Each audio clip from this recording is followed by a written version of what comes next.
Someone said to me recently, well, what are you going to do now that the wave of trauma-informed has, died? I was genuinely confused. Hi, Al. Doc Martha here. I'm a licensed clinical psychologist, and I've been doing trauma-informed schools work for the last 13 years. When this person asked me this, let's call him Dave. When Dave asked me this, I was really surprised. I don't do the work of trauma-informed schools because it's trendy. I do it because I honestly believe that it is a part of the pathway towards living fuller, more satisfying, more creative lives. I do the work in schools because I know how much influence educators and all the people in a school building have on a child's life. Of course, children live with their families and they have homes and caregivers, but most of the hours in a week they spend in a school building. And so the ways that people at school respond to them, the things that people say to them, the expectations that people at school have of them really makes a difference in their development. I don't actually know what kind of exposure Dave has had to trauma-informed schools things, but in my work, when we talk about trauma-informed, the first thing that we're talking about are the adults in the building. We're talking about what it feels like for the educators in the building. We're equipping educators and other people in the school building with information about brain science, what it means if the rider goes off the horse, which is our analogy for the times when your prefrontal cortex gets taken over by the emotion centers of the brain and when we often see really big behaviors. What can be done to reduce the number of rider off the horse moments, not just for students, but also for adults? Once we've talked a bit about brain science, then we start talking about identity, the identity of the educators and their cultural assets. All of us have cultural assets. All of us have cultural norms and ideas and thoughts. And it's important for us to spend some time thinking about those things as humans and also as influencers, right? As the educators in the building where children are developing their cultural assets, their own ideas of identity, their own perceptions of the world. I'm not saying that trauma-informed is the only way to live a full, satisfying, creative life, but the tenets of trauma-informed really do get us started on the right path, I think.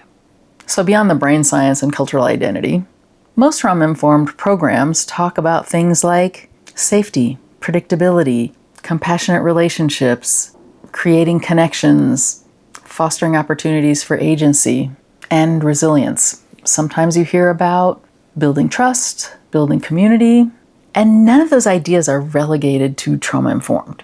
All of those ideas are part of what it means to be human and how we can be happier, healthier humans. The thing about trauma-informed is that it's not just for those people over there who have experienced trauma. Although, given the pandemic, I would say that most people have experienced some trauma in this day and age. But in no way are we saying that if you have a child who's experienced trauma, you have to treat this child this way using these tenets. What we're saying is trauma-informed practices are good for most of the people in your classroom. The same way that accessibility accommodations help more than just folks who are disabled, trauma-informed works for more than people who have specifically experienced some kind of trauma. Things like curb cuts. People who use wheelchairs are not the only people who benefit from curb cuts. Closed captioning, the flashing light on your phone that lets you know it's ringing, and the sounds that come from when you push the button to cross the street that says wait or don't cross, or makes the special sound for now is the time when you can cross the street. Those things help more than just the disabled folks that they were designed to assist. Similarly, if as an educator you're building a classroom that allows for lots of agency, that helps students feel connected to each other, that helps students feel safe in your classroom, will help all the students in your classroom. Speaking of safety, I think about, often when we say safety, the first thing people think about is physical safety, but we're also talking about relational safety. We're also talking about that feeling that other people have your back, that feeling that it's okay to be yourself. And safety really fosters creativity. If I don't feel safe, I will not be creative. In fact, right now, in my own life, as I am experiencing high amounts of stress It's much harder for me to be creative, even in sort of the everyday ways I might have been creative before, like cooking a meal.